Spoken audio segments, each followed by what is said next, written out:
I'm Sandora Alfred-Purvis, and one of my many roles at the moment is working as the Executive Director of the Society for Organic Urban Land Care. I'm joining you this evening from my home in Ottawa, Ontario, Canada, where I live and work on unceded Algonquin lands. Thank you for joining us for Cultivating Diverse Community, the sixth and final learning session in the SOL series on the role of horticulture in cultivating social and land equity. This series has been developed in part through the generous support of Gaia College. This session will be recorded and will be posted to the SOL website next week. This session draws heavily on the ideas and words of several Indigenous and Black teachers, and you can find a list of these wise people and their work on the SOL webpage for this event. And with that, we'll get started. Over my many years of working as a designer, I eventually realized that the best design solutions or layout of a space often ended up with a, well, duh, that was obvious, of course that's the way to do it solution. It usually took several iterations to get there, but when I did, that obvious solution was the one to run with. A little while ago, I had a, well, duh, of course, moment about something other than design. Over the last few years, I've been participating in activities and reading books and listening to the teachings of a lot of different Indigenous thinkers and knowledge keepers. And there's been some common threads that run through the teachings, which come from diverse places and a lot of different traditions, backgrounds, and cultures. One of the strongest, most consistent threads of any that I've recognized, certainly not discovered, is that it's not about the things and it's not about the individuals and it isn't about the knowledge and it's not about the specific practices. Everything's about connection and relationships. And in the settler colonial background that I and most people within Canada come from in one form or another, individualism and independence are centered. This is especially prevalent in places like the current state of Canada, where, with the exception of those who are Indigenous to these lands, most people have either a personal or family history of being removed or have removed ourselves from some other place and its associated relationships. Whether we chose it or whether it was forced upon us, this separation still happened. And to survive or thrive after that type of severing of relationship requires a great deal of pulling in and becoming somewhat self-sustaining and independent, which is very distinct behavior from the type of interdependent community that human beings have relied on for the majority of our existence. And that prizing of independence and individualism has become a really strong trait throughout our society and is portrayed as strength, and we're told that independence is what you need to succeed. I've been working on getting my head around these ideas and how they're expressed as broad societal and personal internalized patterns. And I identifying what patterns I'm carrying created by a lifetime of learning to be strong and independent and starting to figure out how to break through those patterns and become connected to and reliant on community. Something that's both inspiring and terrifying. Parallel to this thought process, I've also been having conversations about why, in my world of horticulture, of working with and growing plants, there's a really strong anti-native plant. They're weedy and they don't do well and they don't perform in the garden attitude and narrative. One of the things about this that finally clicked for me, and this is the moment, is that the traits that led to them being described as not performing in the garden or not being adapted to garden conditions are rooted in the reality that they have evolved in deeply rooted complex relationships with the life that they have shared space with for centuries or millennia, and they don't require or sometimes even tolerate all of the inputs that a lot of garden variety plants do. They can just sort of happily trundle along year after year and do well without any human care or intervention, although some of them can benefit from certain types of human care and even are reliant on a certain degree of disruption or human-provided distribution of seed, a couple of human activities that can support wild plants, but they can pretty much get by without us. What they don't get by without very well is their plant community. the other species that they generally grow with and alongside and are interdependent on when it comes to fostering soil biology, keeping the ground covered, providing physical support, supporting the other stages of life cycles that the pollinators that they rely on, etc. Even their own behavior is adapted to living within community. Some plants stay put, some plants fill in after disturbance, some plants wander around and go and try to fill in all the gaps because you can't have any gaps in an ecosystem because that's not good for anyone in the ecosystem. So they go and they fill in the holes, and some plants have that role of being the ones that fill in all the holes, which means they spread. They don't stay put. And some plants sort of wander away and the core dies out and someone else wanders in who breaks down the old core, and you get these cycles going on, and they work really, really well. But they only work really well when the plants are in community. And when you tear them out of that community, they don't have the same sort of hyper-independent traits that we've been taught to prize. The plants that can get by without their cultural community are the ones that are most often propagated and sold in the nursery trade because we believe that they can get by on their own without any of the other supports. But in reality, this usually ends up meaning that they actually require ongoing inputs. The care of humans, yes, but also, and more concerningly, the import of materials like fertilizers, mulch, municipal or aquifer water, etc. Some even require assistance with reproduction, as many are no longer fertile or supportive of the life cycles of the pollinator species that they co-evolved with. Shifting materials around to care for plants can be fine if they're brought from a very short distance. You can cycle compost around your garden and divert food scraps from the waste system to soil building. You can collect water that's falling on a surface like a roof and provide it to the plants during dry spells. But if you're hauling materials in from off-site, if you're bringing in forestry mulch from woodlands, or minerals from mines, or nitrogen from fossil fuels to provide the plants with what they need to be able to survive as independent plants as opposed to plants within community, they aren't low maintenance, and their ecological cost in the context of the urban landscape very likely exceeds their ecological contribution. We're actually actively extracting from other systems.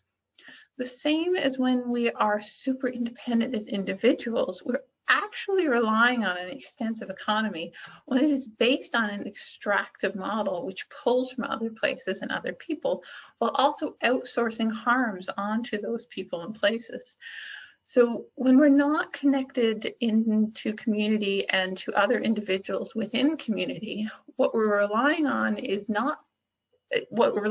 being extracted and then passed on to us in pretty inefficient ways versus the super efficiency of nothing is wasted, which you get in ecosystems that are functioning as complete systems.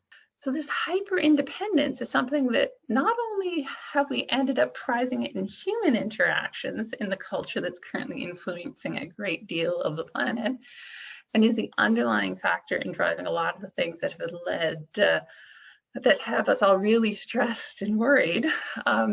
We've also extended that expectation of hyper independence onto the plants that we're choosing to bring into the spaces that we have control over.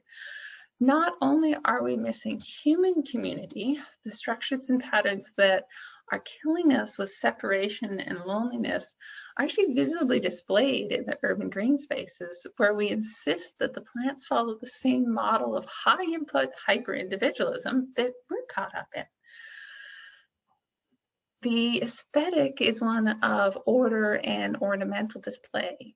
Linguistically, we actually have a word for that which doesn't conform to hierarchical structures. It's anarchy, which literally means without hierarchy. And it has very negative connotations and has generally been associated with violent behavior. At least that's how it's come to be applied. In the world of plants, gardens that don't maintain space between plants, or at least ensure a harmonious, well-ordered progression of heights, textures, and lots of color, or where plants aren't maintained as individuals or defined patches, we label those spaces as being weedy and messy. Now, sometimes we're actually seeing systems as messy because they are suffering, because they're lacking certain core beings and critical relationships. There's certain pieces that are missing, and so the system is not thriving, and it's scrambling in various ways to survive, because survival is something that most systems do actively seek, but they aren't looking like they're balanced and nicely cycling in whole and well, and we can see that, and it's something that is uncomfortable for a lot of us. On a deep instinctual level, we can see that the system isn't well, and it makes us uncomfortable. So we try to fix it. And very, very often we cover up not well with orderly and hierarchical, controlled, pruned, tended, weeded, edged, mulched, to cover up the systems or the symptoms of a system that is suffering. But this is just covering up the symptoms, because it takes a lot of work and time and responsive relationship to actually help restore and care for and help systems to adapt to the realities of urban spaces. We can't just swoop in once and do it and expect really good outcomes, because we're not listening, or we're so long from being in close relationship with healthy, complex plant systems that even when we try to listen, we don't understand the language. This is paralleled in human communities. We can sense when they aren't well and often rely on structure and ordered hierarchy, work, school, religion, sports, etc., to convince us that we're fine, or at least distract us from the parts that aren't fine. The difference between landscaping and slowly, responsibly cultivating a healthy ecosystem is a lot like the difference between networking and community building. Getting out and making a whole bunch of connections doesn't make a community. This is like running around to all the garden centers and buying the plants that we think are the prettiest and then just popping them into the ground and thinking we've created an ecosystem, and you just wander away, job done. Doesn't work. Complex systems require ongoing responsive tending and attention. Learning not just the surface appearance and the immediate benefit that you can obtain from something, but the actual needs of the beings that you're connecting with and the systems that they need to thrive and survive. The work of actually cultivating and tending that is open-ended. It's not something that we can just do and leave.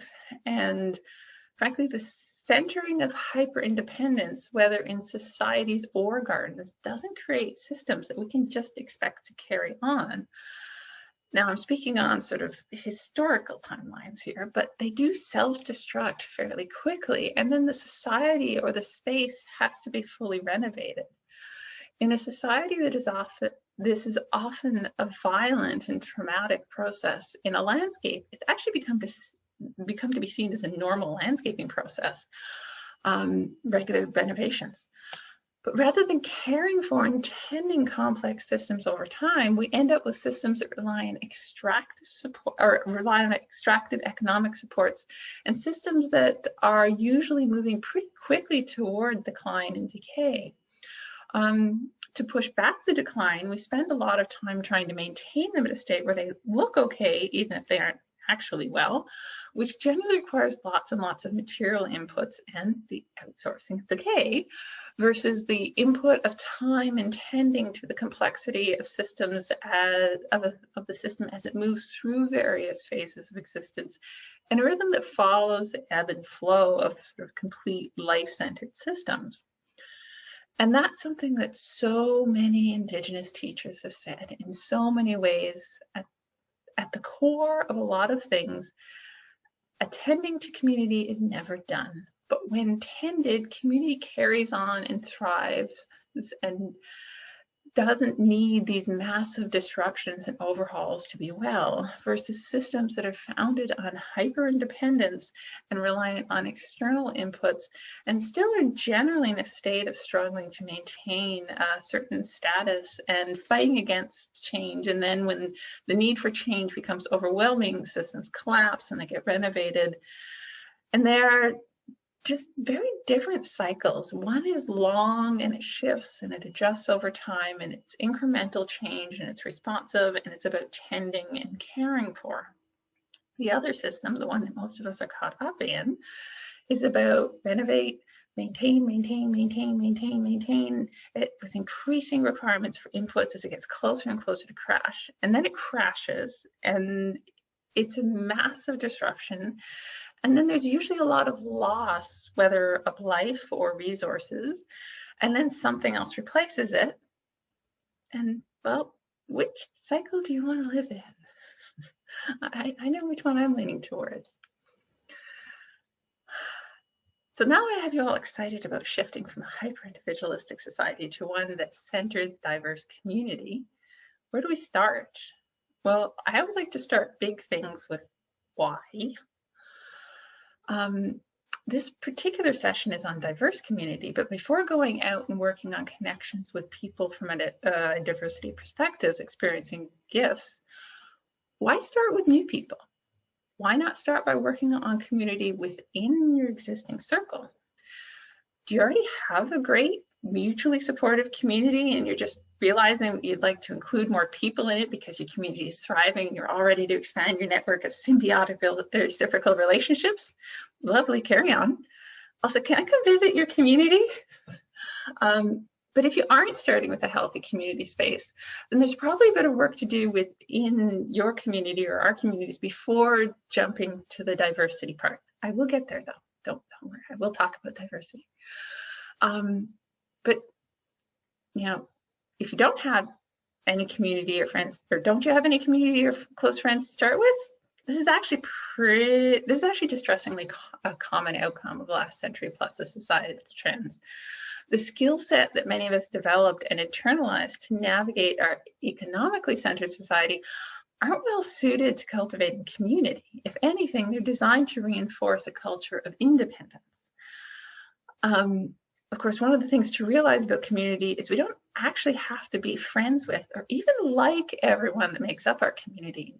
Not every species in an ecosystem gets along, but the ecosystem is often stronger for their presence.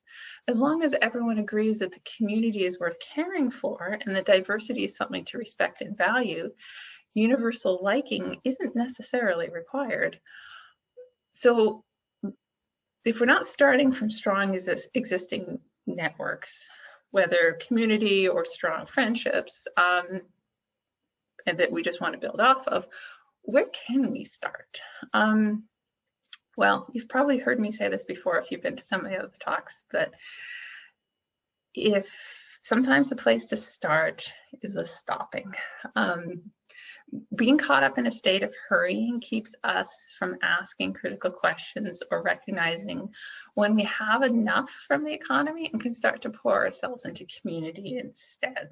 So sometimes before running out and doing the next thing that we feel is really urgent to do, and after coming through this whole series, you've decided the thing to do is we need to build up community, sometimes it's take a rest first.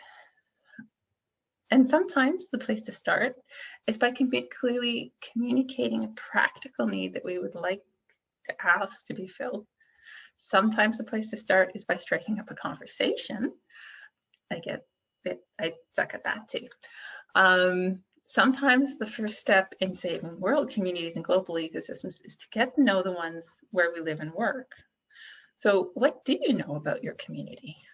Who's in your community? Can you get to know the social ecosystem you live in? Do you know it well enough to know if it's thriving or struggling? If the beings who make it up are thriving or struggling? Do you know its history and the life that it's woven from? Do you know the names or the stories of the people that are your neighbors? Can you see the roles that they fill? You can literally apply the same series of questions to getting to know your native plant-based ecosystem as well. It's a similar process, and a lot of us in learning about ecosystems have started to get more comfortable with this. We can actually apply those same skill sets to community. Like cultivating any deep and reciprocal relationship, getting to know and learning to care for our communities and home ecosystems is a lifelong process. Our impatience with complexity, our culturally reinforced need to hurry, regardless of the harm or waste caused by our hurry, contributes hugely to many of the challenges we're facing. We often don't have or take the time to get to know the roles of the humans and the other beings in our cultural and ecological systems, so we don't know to value them. The plants that are so often culturally described as weeds, on my list of words that I'm working on moving away from is weeds and weeding.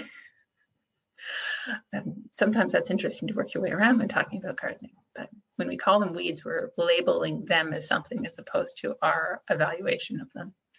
So the plants that are often culturally described as weeds are very often the ones tasked with closing the wounds after soils or systems are injured.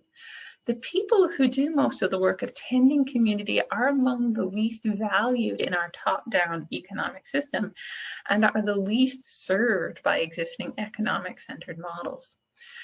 When we go out seeking diverse community, the space that we occupy in that system and how that space is often, or in the system, and how that space is often supported on really problematic foundations is part of what we do take with us into those spaces.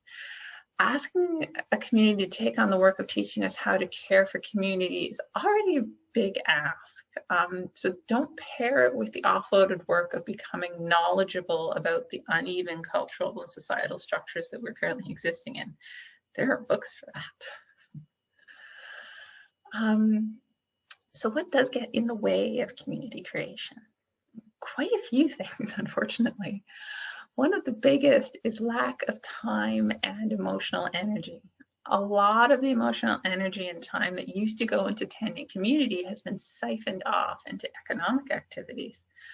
When I mentioned that you don't actually need to like everyone you're in community with, that may seem jarring. But if I said you don't have to like everyone that you do business with or work with, or that isn't a challenging statement for most people. We expect the work of getting along to just be part of what it takes to participate in most employment environments. The challenge that many of us are facing is that the economic activity hasn't just taken up some of the energy of navigating the rough and uncomfortable aspects of community, it's taken up all of it and then some. So community that is a nice to have, but that it isn't providing us with some form of core support adds to our exhaustion rather than creating space for rest, recovery, and personal growth. Another big roadblock is past emotional harms that have led us to desire independence. We default to separation as a means of protecting ourselves from similar hurts in the future. But we do this despite all of the evidence that economic systems follow the same value structure as sociopaths. But we've somehow become more comfortable placing our trust in the economic and employment space than in our communities, despite all the harms that they have caused us and others. Another internalized pattern that a lot of us carry is the conditioning that we should be able to get our needs met without relying on anyone outside of our nuclear family. But the failure of both the nuclear family model and the economic system to hold and provide for those who don't fit some pretty narrow definitions of societal norms is likely the main reason that most of the best work that I'm coming across on community is being led by people who have been failed by prevalent societal structures, the economy, and by narrow narratives of what constitutes family.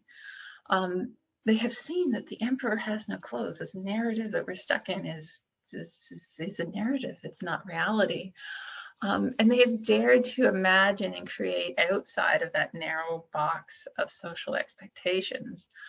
And for those of us who do draw on the work of people who have very often been pushed as far to the margins as is possible, we do have the responsibility when we are learning from their hard-won experiences.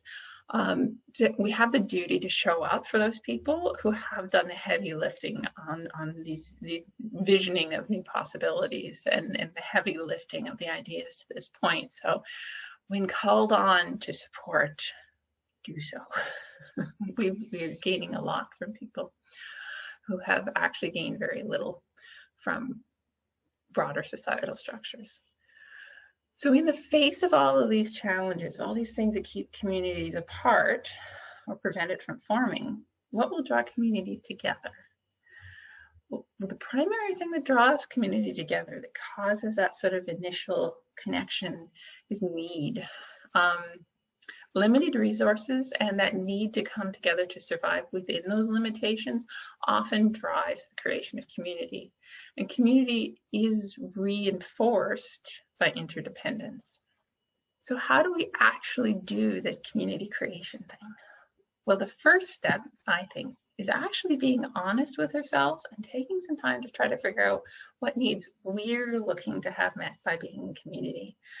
Because if we enter into it with the idea that this is a philanthropic thing that we should do, that's not a healthy basis for building community for a lot of reasons. It creates issues around roles and power structures, and it's also a mindset issue that will, in the long run, erode community.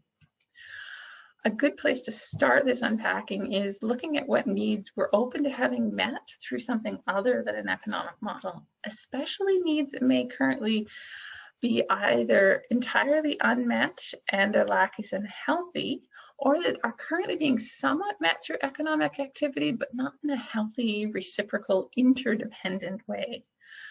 Because if community is something that we just tack on top of a reliance on economic activities, then it becomes the first thing that falls away when the inputs of our time and energy demanded by economic activities grow. And those demands always grow. Just look at the narratives around getting more women into the workforce. Women are currently disproportionately holding the roles of care and attending to community. And when we pull more and more women into the workforce, we're continuing to erode the maintenance and the care of community.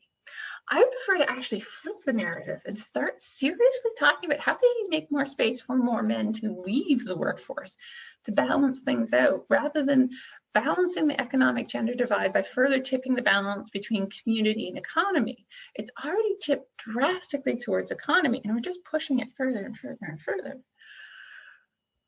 So do start with the question of which of our needs can I truly get met through community, including ones that we might currently be thinking of as purely economic, because that pulls more from the economy and leaves us with more space for community and also more valuing of community, because if it's something we rely on as opposed to something that we would like or should to do if we had the time.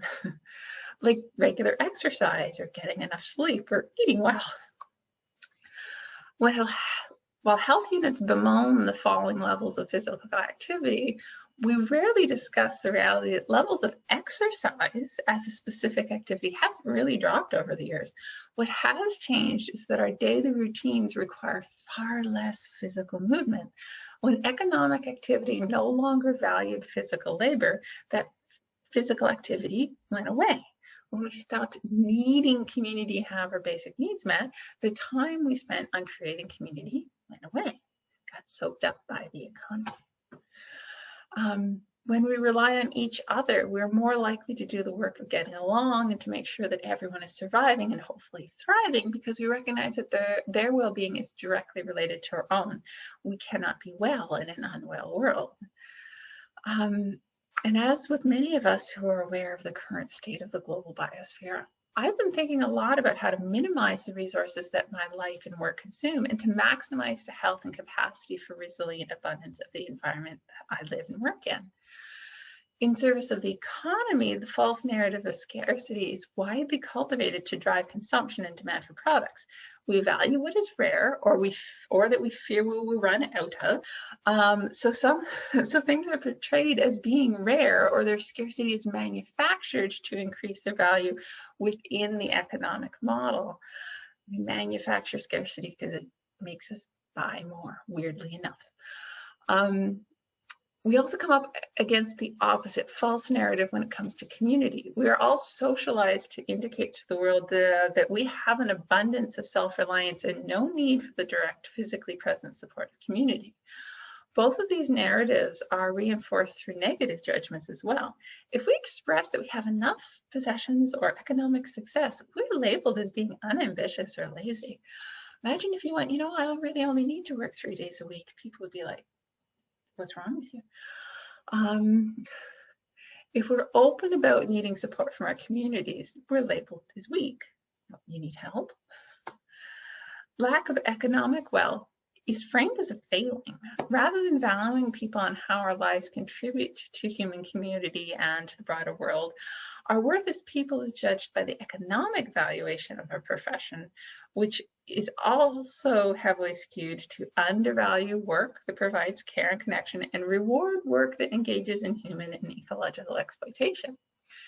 Engaging in the work of caring for humans, land, and ecosystems while immersed in social and professional cultures that prizes economic excess but ignores other outcomes, positive or negative, is an uphill battle.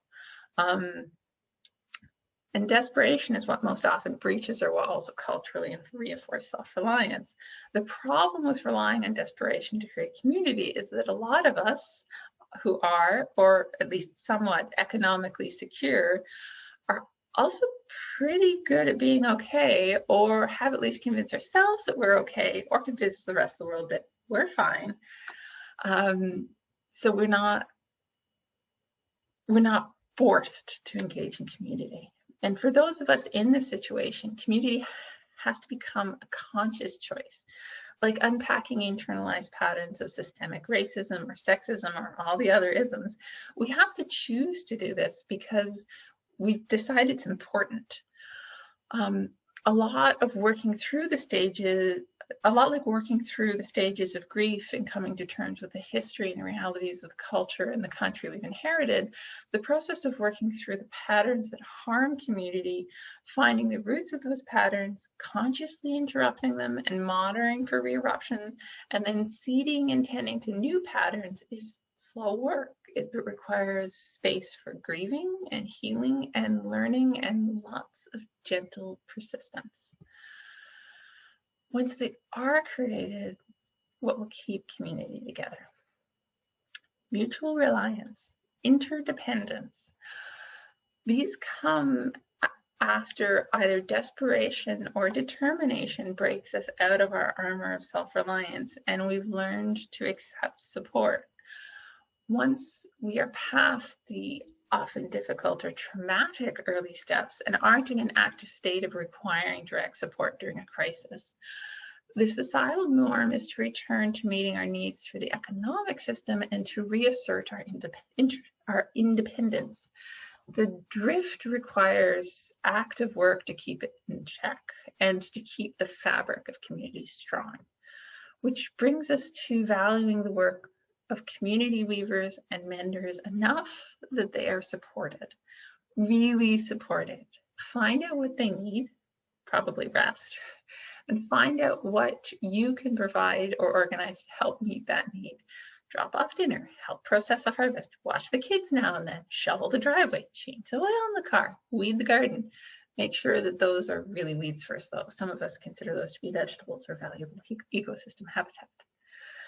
As you start to do things to help handle the burden of others, also work on accepting help. This is where most of us fail.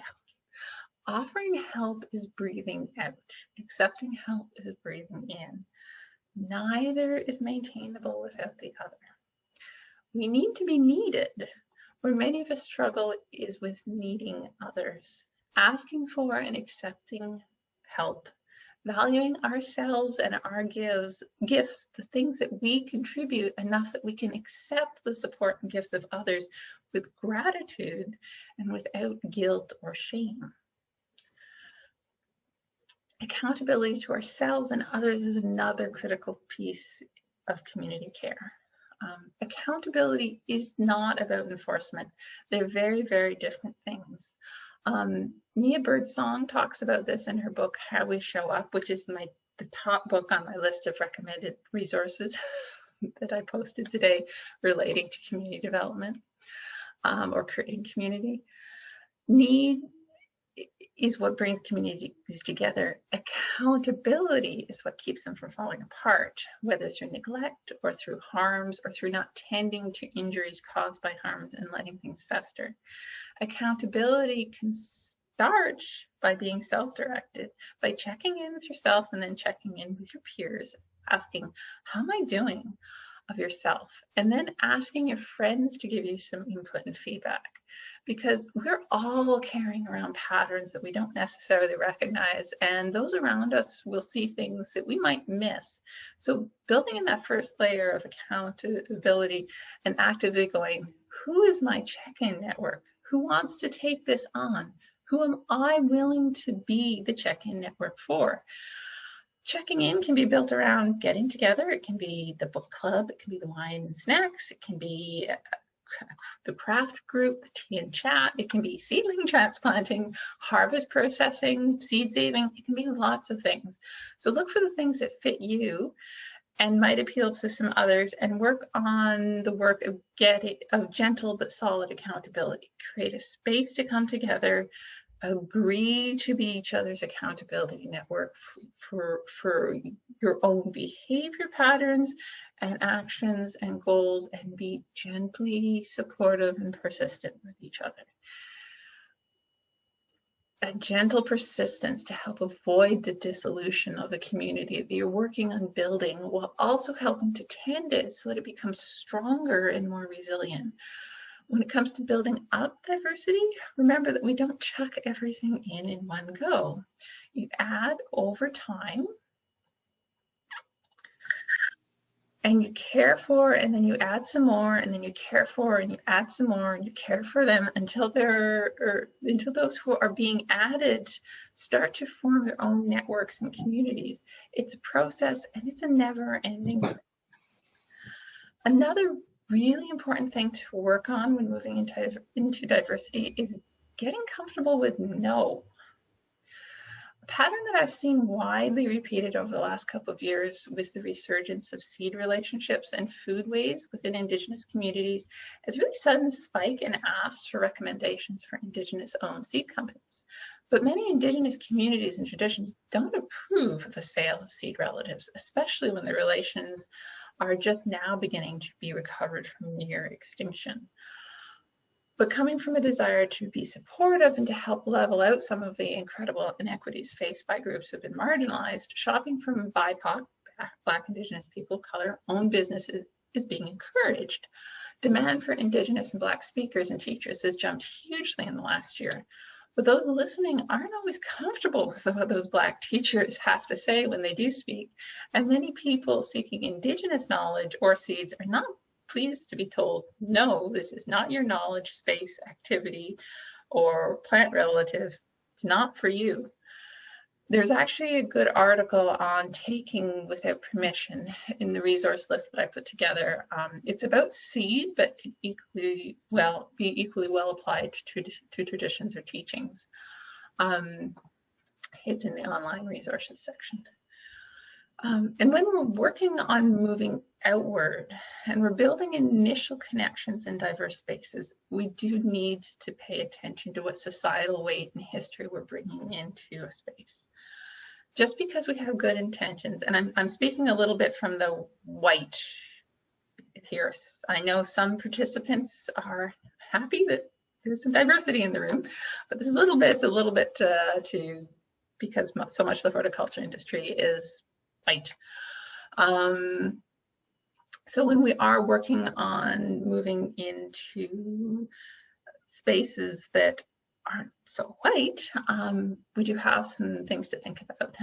Just because we have good intentions, that doesn't erase long-running societal structures that have left some of us holding or being able to access far more than others in this economic system. And very many structures continue to reinforce some pretty harsh systemic inequities, and there are a lot of social narratives to justify the abundance for those of us who do have abundance, and the lack of abundance for those whose abundance has been redirected towards us.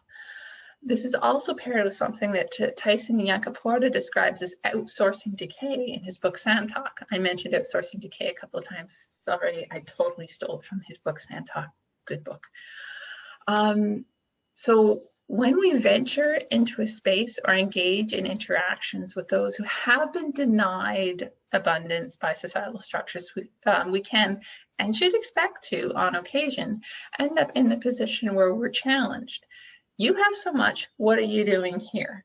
Or asked about what we are actively doing to fix a system that has been built to maximize the capacity for some of us to be consumers, while those who bear the bulk of the burden of that consumption are excluded, either entirely or partially, from participating in that consumption. And that's a perfectly legitimate challenge. Unless you're willing to deal with that in the moment, actually taking some time to become familiar with the difference between the resources available to you, but which may not be available to those you hope to build a community with, or whose community you're hoping to participate in. Those resources may be financial, or time, or secure housing, or being accepted into a space. Those who deal with the constant pressure of struggling for all the basics of survival have every right to challenge us about our positions or actions. We need to work through some of that and not put working through the fact that we're probably in a different position than some of the people we might be trying to develop relationships with if we're actively out seeking connection to diverse community. It's not on them, it's on us to do the unpacking. And that's where having a group to actually do some of that unpacking with is really worthwhile. And you'll cycle back and forth between those spaces. That's one of the places that does differentiate between plant-based systems and human communities. We can move back and forth between and get different needs met in different spaces. As we work on learning to engage with community, we'll likely need some space that is open and welcoming. Having access to any community that is truly interdependent, because a lot of us need to relearn those patterns, and it's often really valuable to relearn them in relationship and from example. That's a huge privilege in and of itself. If we are fortunate enough to be welcomed into those spaces, we have a responsibility to leave our baggage at the door and save its unpacking for our own spaces. This is why setting up our accountability and support network comes before seeking out diverse communities to connect with and participate in. So some closing notes. And I'm afraid this is as close to a checklist as I'll be providing on creating diverse community. And it's a long process. None of this is quick. Start by working through the why that is motivating you to create community. It's an important step, and it's a lot of thinking about, and some introspection and some conversations and some digging in. So work through your motivations first. Then look for opportunities for connections that are close. And as soon as COVID and immunization rollout allows, try to meet in person and build gatherings around food, because food's a universal connector, and or activities that reduce the total amount of work you or others will need to tend to at the end of the day or over the coming days. Can you get together and do something that leaves you with all with less other work to do? That's the type of get together I think we need to look at building up more, because community work is often done by people who are already overloaded. So can we actually apply that community energy into something that accomplishes something so that everybody actually comes away with less other things that need to be done? Because last thing we need is one more exhausting thing to do. Do you think about your own needs? What are you willing to trust to others that does matter to you? Start small. A lot of us need to build up our trust muscles. They've been a bit atrophied by societal structures. Start small, build up. The more of our livelihood and well-being we can rescue from the economy and return to community, the stronger and more resilient our personal ecosystem will become, and the easier it will be for us to be well. Accept support.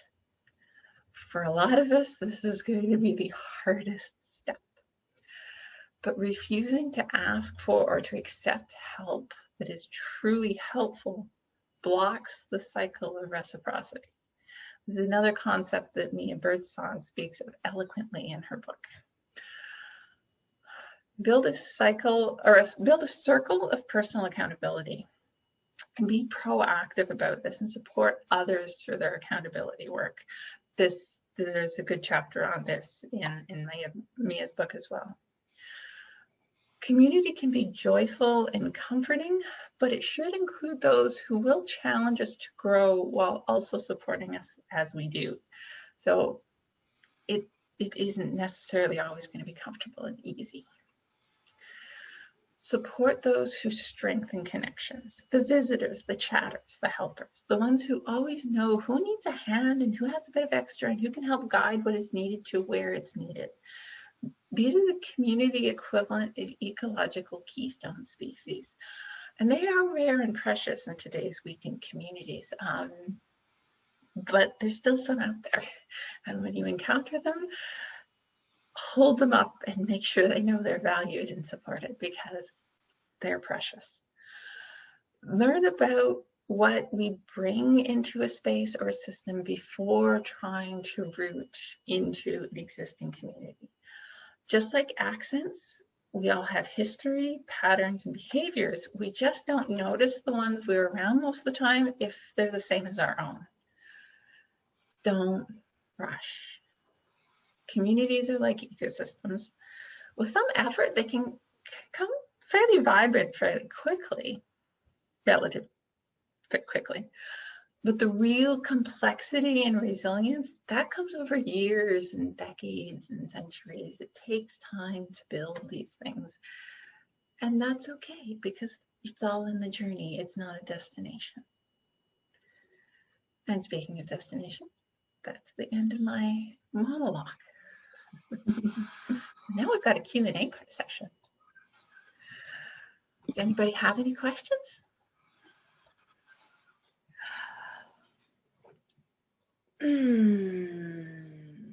Hi, Sarah. Do you have a question? I see you. You're on Lindsay's computer, but I know who you are. Am I mute or talking? No, I can hear you. Oh, I'm so sorry. That means that you were hearing the neighbor using her noisy machine too, probably. I didn't, but maybe others did. Good. I'm so sorry for showing up late. It was simply my COVID brain forgetting. Okay. So I'm really bummed that I missed the earlier part. I'm hoping it's recorded. It's recorded. Okay, that would have been my question. Oh, yeah. Okay. Yep. Anyone else have questions? I know I do these okay. There's one thing that popped up for me, which was when you were talking about sort of cultivating relationships with people who can help you be accountable. And I guess that really speaks a lot to me, like being able to be around people who can be truthful, but in ways that are kind and helpful, as opposed to just being brutally honest in ways that pound you down and shred your heart and stuff. I guess would that be the difference between call out culture and call in culture? There's that difference, but there's also call in culture is often also in a not close relationship way. Somebody does something. This is sort of like proactively inviting a smaller network to call you in. To even be a space where you can say, I'm struggling with this, or I'm thinking about this, and can I talk to you about this, where you can work through the stuff before. I talk to my husband. My husband gets to be my sounding board on a lot of things, poor guy, where I will work through stuff before it's ready for public consumption, which means I'm stumbling on how I'm saying it or what I'm saying, and I'm mucking through, and I can have things pointed out and going, you're missing this, or you haven't thought about that, or he mostly just does it with the expression on his face. I can tell when I sort of said something as I'm working through an idea, and he's kind of like, but yeah, proactively actually inviting that space it can actually be a lot less traumatic than finding yourself in a call-in, call-out situation, because the reality is we have an adrenaline and cortisol response when that happens to us. Doesn't matter what a good place we're coming from when that happens, it's still difficult in the moment. And it's harder to learn. It's harder to take in.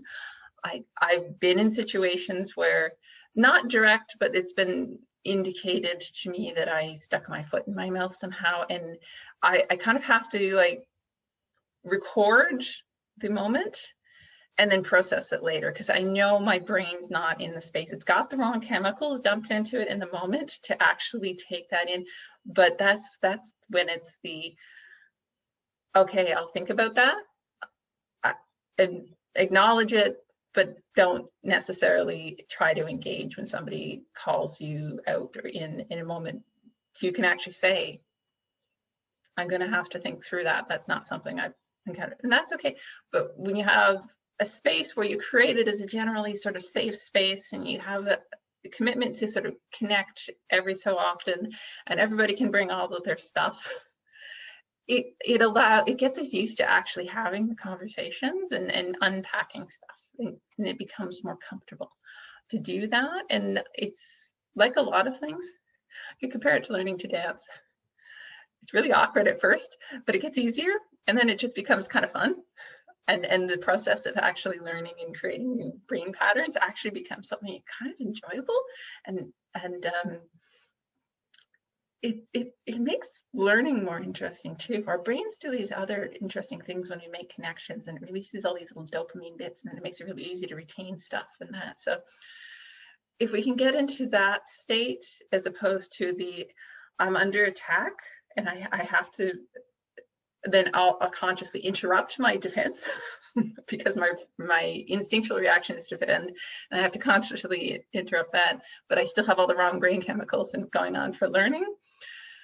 So call in and call out can be good for interrupting, but they're not necessarily really good for growing. That can happen maybe after a call in or a call out, but we can proactively and then save the people the work of calling us in or out, because that's the other thing. Being on the call in or call out side is also really stressful. You don't want to put that on people. People who actually like really get into that, then that can become a trolling behavior. But people who really are genuinely calling in or calling out, that's difficult. That's a lot of work to do that and to do it well. So the more proactive we can be on unpacking our stuff, the less other people will have the work of calling us in or calling us out. If we feel like we're in a safe environment. Anyone else got any questions?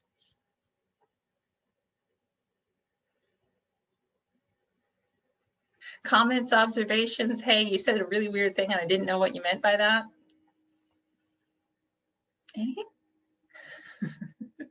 Well, I really enjoyed the whole thing. I'm really trying to think of something to ask, but I really like the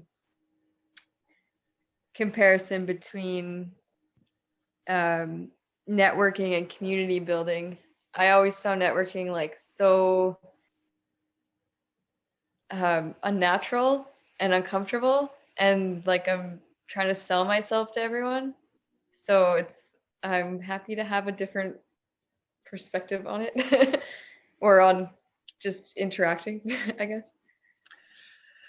Yeah, I said at one point to somebody, I said something about networking and community building, and they were kind of like, well, what? And I'm like, but they're really different.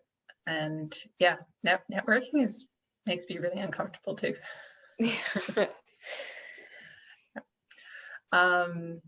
Yeah, because I don't like sales. I'm happy to share and explain and engage with and answer questions, as you know, but I don't like to convince.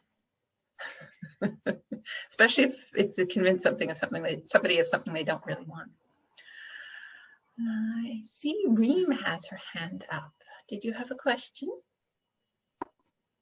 Hi. Hello. Can you hear? Hi.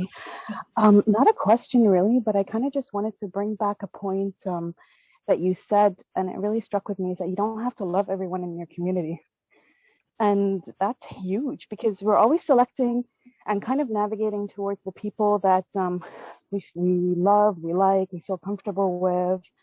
And sometimes you need those people that don't you know, like, yeah, I don't know. That one struck a chord with me. So that's something I'm going to be paying attention to, that, you know, I can have people in my community that I don't love. And maybe they don't love me either. But yeah, that kind of stuck with me. Yeah, and it kind of makes me think about the plants too, like when they like, but plants do that as well, right? Like you can't plant, um, you try to put a community of plants together, okay? And then some plants don't like the other plants, and then the ones that are not liked eventually get pushed out, or yeah, like that's it, exactly. And yeah, Rohan's, there you go, Rohan's seeing it too, exactly, that not everyone in their community gets along. But yeah, I don't know how that plays out, but that's definitely something I'm going to be paying attention to myself. Like, it's okay if I don't like you or have the exact same values as you, but you are in my community and I will respect you and I will come to you for help if I need it. And then that goes to the whole part, is that we're so always ready to give help and help people out, but then we're not ready to accept it, or we feel shamed that we have to accept this kind of help, or like we've somehow failed.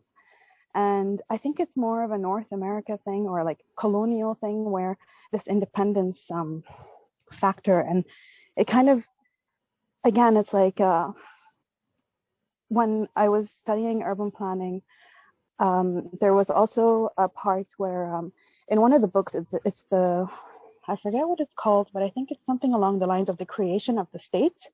Mm-hmm. And they talk about how they take the people out of their God-fearing communities and put them in a space that's the city, and then they don't fear God there.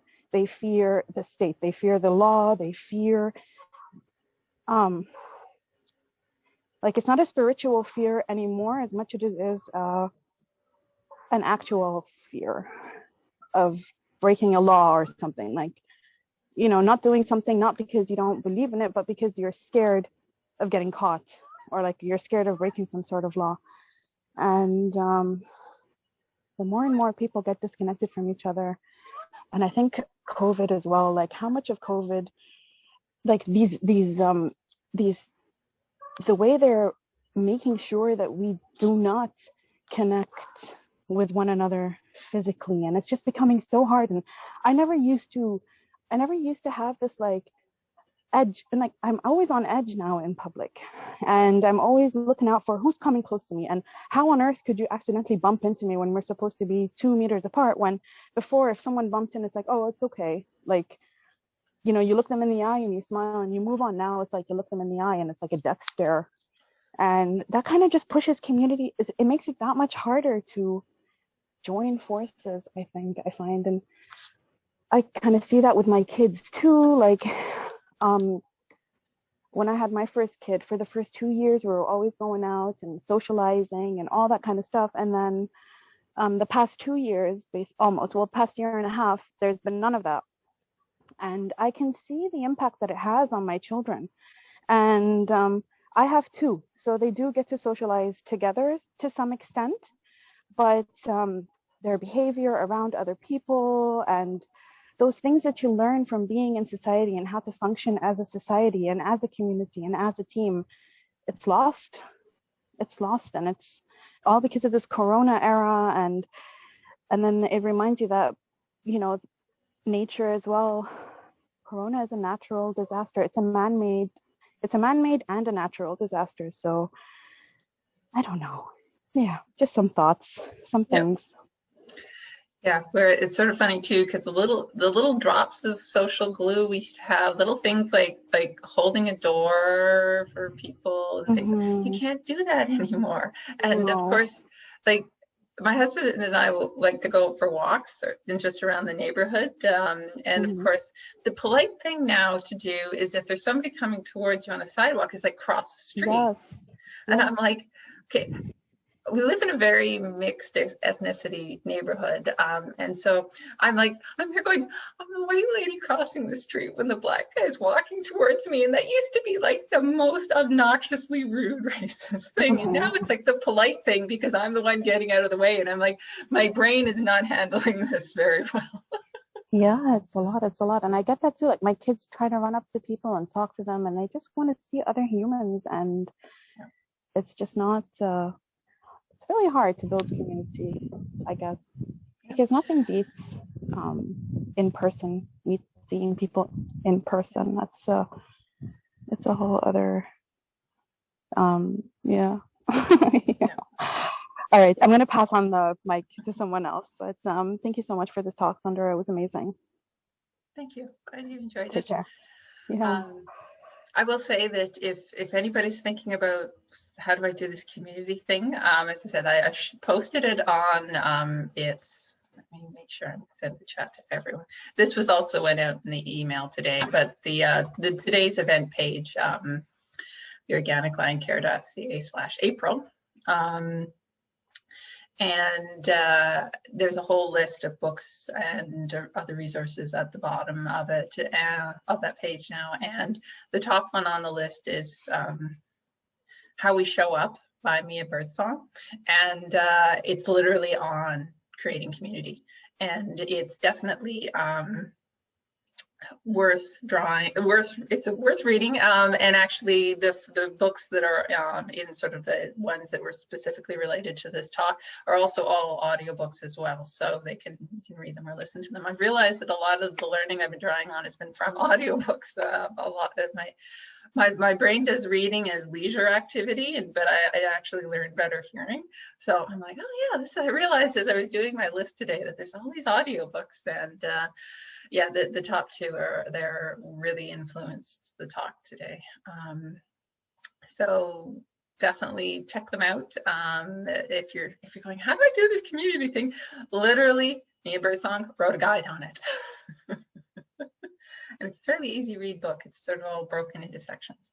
And I highlighted enough. I read it and then I listened to the audiobook, and I highlighted an awful lot of it on my e-reader because she says some really good, thoughtful things. And I drew on that in this talk because through this whole arc of this series, sort of when I proposed it back in October, or back in the summer, and then it launched in October, a lot of the things that have been sort of getting covered were ones that were ideas I've been sort of working through, or teachers or speakers I've been learning from for a fairly long time. I'm right at the learning to create community stage. So like this is all stuff I'm drawing on, but it's not necessarily stuff I've had full opportunity to put into action yet.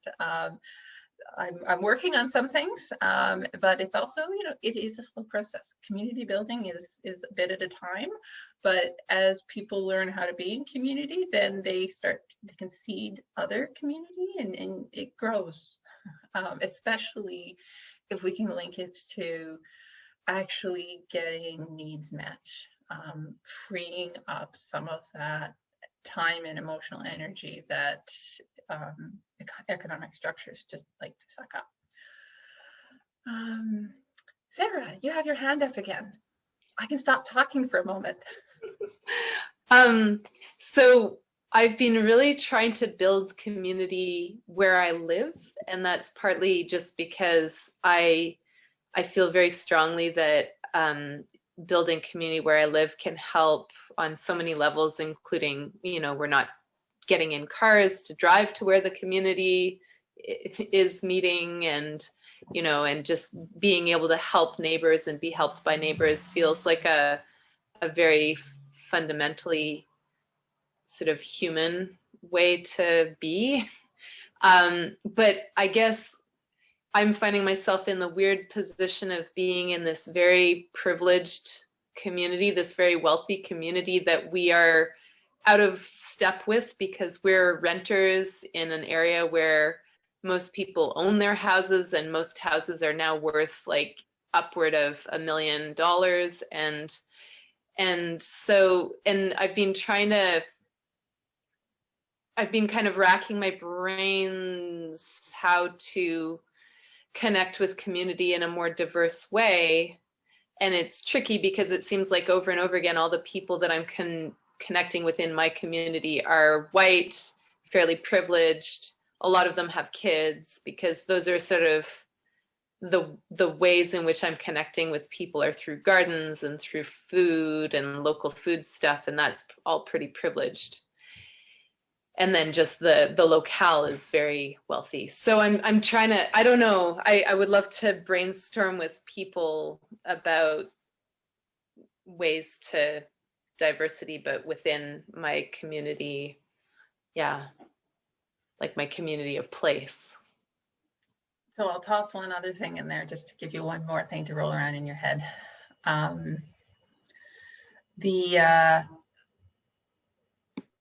Is it socializing that's going on, or is it socializing, or is it community? Because this is one thing that and that's something actually reading Birdsong's book helped me sort of get my head around, because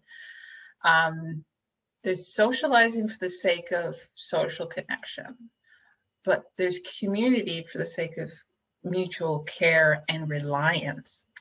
And that's why I kept coming back to what of our needs are we actually willing to put into the hands of community? And that's actually, I think, the scariest thing for most of us. And it's the big challenge. There's a reason why most community thought is literally, it's being led by people who are visibly visible minorities, who are marginalized because of gender perceptions that they deal with exclusion because of that, people who deal with physical or mental health challenges, and don't have that sort of narrow set of abilities that is what is perceived as this is successful. And so the economic system has completely failed to support them. So they've actually had to, because this is when community tends to happen. So if we're not in the situation of need, we don't have to be in community. We have to decide to be in community, and that's it. It's like we have all these extra benefits of not being in a state of desperation, but it's actually harder to actually cross that divide and go from social network to community when we aren't in a state of desperation.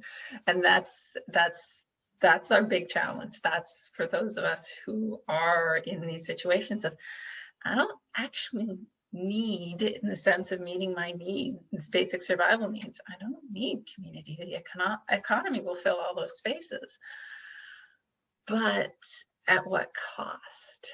And a lot of that cost is outsourced onto others. When listening to Tyson Yekapur's book Sand Talk, and I was listening to the audiobook while planting seedlings, and he talked about outsourcing decay, and I was like scrambling around finding a piece of paper to write down outsourcing decay on, because I'm like, it just sums up so much. And so it is challenging to make community in spaces where people aren't in a state of need. But unless we can actually actively work to bridge that, go from social connection to actually being reliant on each other, it's always going to be weak and it'll fracture easily. I feel like community of place, like that's the potential strength of community of place, is that it does kind of force us to get to know people who we might otherwise not associate with at all. Mm-hmm. But then the more that our society sort of, because I think that Canada isn't as bad as the US, but we're kind of headed in that direction where people's communities of place are more and more homogenous, and just like that, the lack of either cultural diversity or economic diversity, like that really starts to erode that place-based potential strength of getting to know people who are different from you. But yeah. One thing I never said was that it would be easy. I said this is the big terrifying one, and also we're dealing with the reality that this is the amount of human history that we have had to engage with groups beyond our, like, we have more people in our space than we actually know. This scale of human clustering, we have not evolved with this, and our brains aren't set up very well to do it. And our cultural structures weren't actually built around this. We're doing all these sort of trauma reaction survival things, and that's what we're calling culture. And there's a rebuild from the ground up. So as I said, the book on how we show up, but also the next one, and I have to look at it because I'm still struggling with the pronunciation, so I actually have to look at it written out. The second book on that list, The Unlikely Piece at Kuchumakik, The Parallel Lives as Plants, People as Plants, Keeping the Seeds Alive. It's a long book. I'd recommend the audiobook because also has, you'll get the right pronunciations of a lot of the words, but he writes from, he was part of a Mayan community in South America before it basically succumbs to colonial pressures.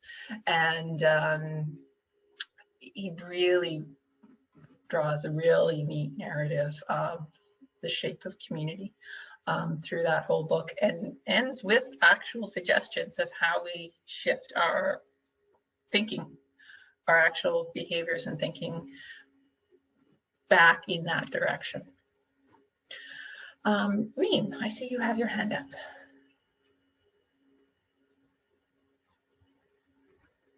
Okay, can you hear me? Yep. Okay, good. So I had 2 points that I wanted to bring out.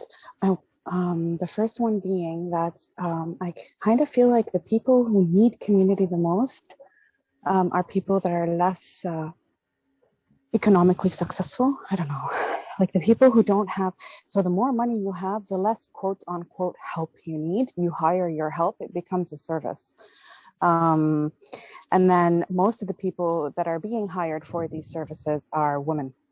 That's another thing that I had read and kind of just noticed myself not too long ago and realized it, that all these, the hired help and housekeeping and caring for children and just doing all that stuff, it's always women, and women from I don't know how to say the word, but impoverished, low income women are the ones that are picking up these jobs. And and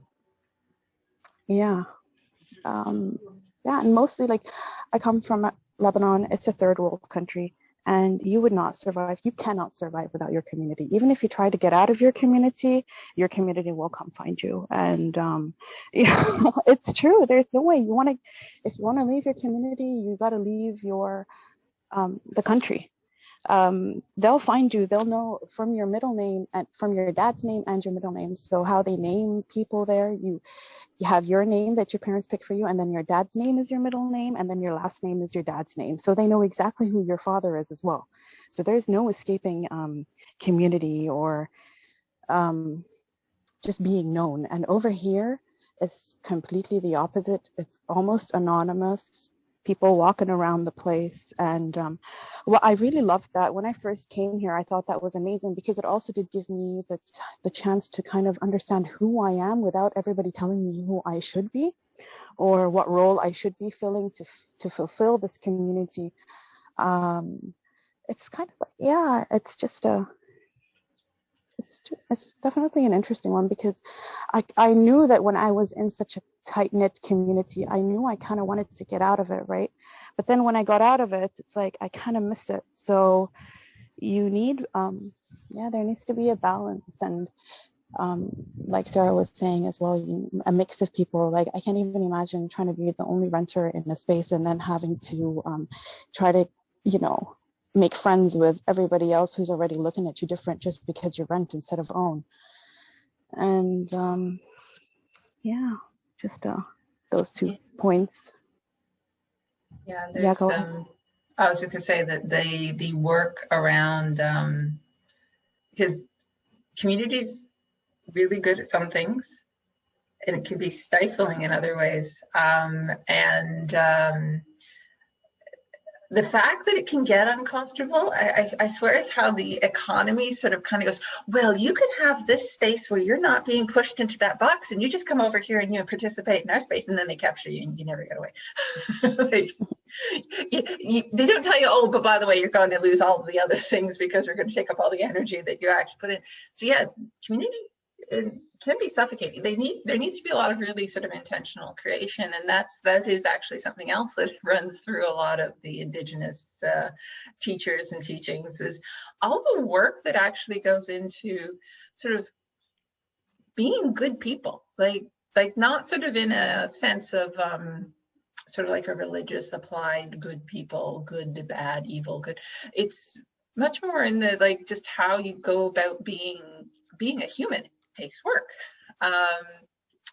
So that work, and actually Tyson Yunkaporta in the book Sand Talk, which is in the resource list, he talks about it as we all need help not being idiots sometimes.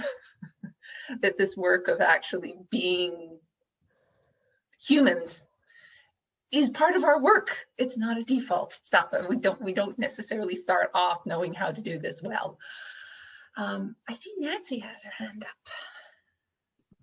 Hi, everyone. Hey, yeah, I like that comment about sort of, community, small town versus city. And I think they're, part of that economic imperative, moving people, and this is, I mean, more historically, but moving people out of pastoral activities and smaller towns to cities, which are much more anonymous and really rely less on those community interactions and connections. So I think that's just another part of capitalism, really, in a sense, is, shifting people into more efficient workspaces, cubicles, whatever. Anyway, but same idea, I think.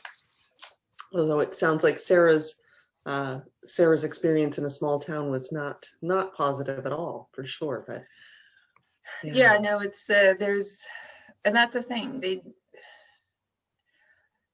It's not just they're not default, like being stuck in a space is not by default good. And the idea that we just get to, I talk about this sometimes, is there's a phrase I've heard a couple of times where people have gone, well, I like to think of myself as a good person, and I'm always left kind of going, well, you like to think of yourself as a good person, but what have you done to be a good person? Like it's treated as a default, as if, well, of course I'm a good person because I like to think of myself as a good person. And I'm like, and what work have you done to be a good person? Because it's not necessarily a default state. And frankly, society is pushing us. There's a reason that corporations follow the same behaviors as what is psychologically defined as sociopaths, because our systems set up to push in that direction. So what are you actively doing to not be that? Then we can talk about being a good person. And so that's something that's really woven through so much of what and I think that's why, like, when I first came across the book Plants Have So Much to Give Us, All We Have to Do is Ask, which is the first book in this whole arc of reading that has happened over the last 5 years, it was one that made me go, there's something here and I want more of it. It's in the resource list as well. It's sort of in the other books further down, because it didn't necessarily spark this particular talk, but what it did was it made me go, there's something different about the thinking here. And so I read that book and then I was like on social media going, can anyone recommend any other like books? Like I read this book and it was like, but plants, it was by an Indigenous author, it's really good. Is there anything else about plants by Indigenous authors? And pretty much everybody pointed me towards ethnobotany texts by settler authors. And I'm like, and some of them were like, no, they're really good, they're really well written, they're really respectful. I'm like, it's not the thing I'm looking for though. It was the shape of the thinking. And it was the thought process that ideas were put through, more than the specific ideas, and the way they're sort of held up and they're considered and they're worked through and they're looked at from different directions, and the costs also are not externalized, and that's something that has really been talked about and so much, and that no, there's a cost for the things we do, and it's talked about, like the plants, the seeds are dying to grow. Like this, we put the seed in the plant, the seed disappears and it becomes a plant fetus. So it's like a funeral as you plant those seeds. You're asking them to give up their being as being seeds to become the plants that will then we're asking them to give up their life to feed us. And like there's all these costs that we've been sort of embedded in this narrative of, we don't talk about the harms, and so they're not considered, and then we don't actually manage them well, versus in so many Indigenous thinking spaces, it's just built in, it's part of the consideration.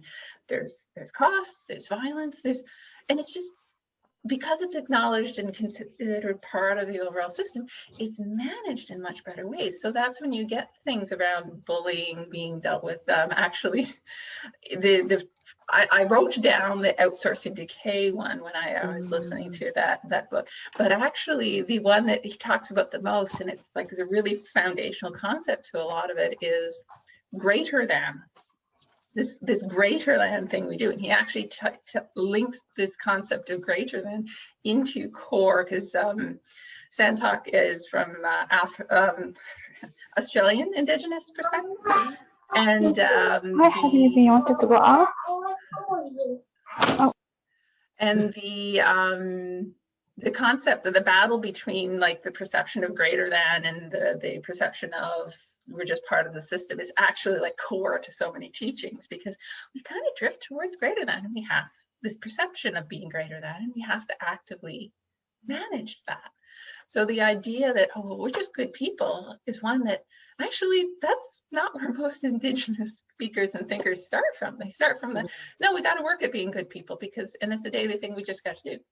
Right. Like, but I think it also ties back to the whole independence thing. If you're independent and you're self-sufficient, that equals being good. You know what I mean? It's like in our culture, that's the value. That's what, when people say, oh, I think we're good people, that's what they're sort of alluding to, is that they've been good and successful, economically successful. So yeah, I think there's interesting. Yeah. Such an interesting topic. Thank you. Thank you so much for your insights, Sandora. It's been really interesting.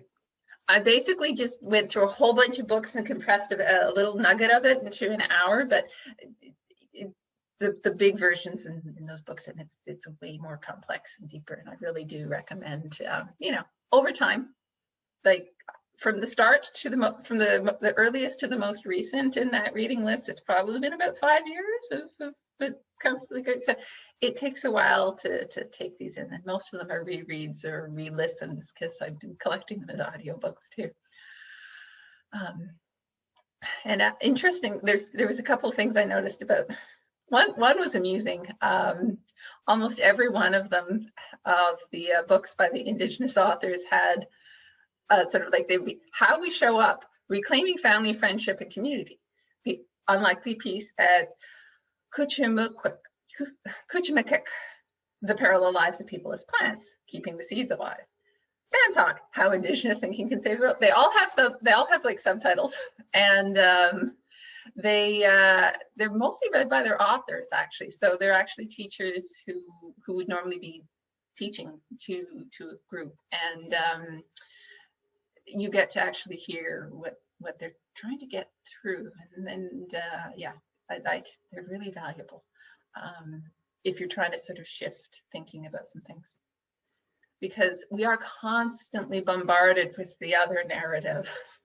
It takes repeated applications of different forms of thinking to start to be able to sort of have those, so that they become fresh in mind and on the thing we go to before the other thought.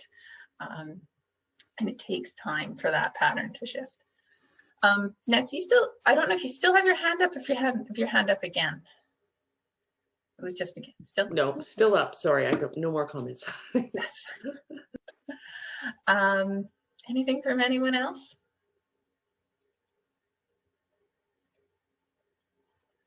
Shall we call it an evening?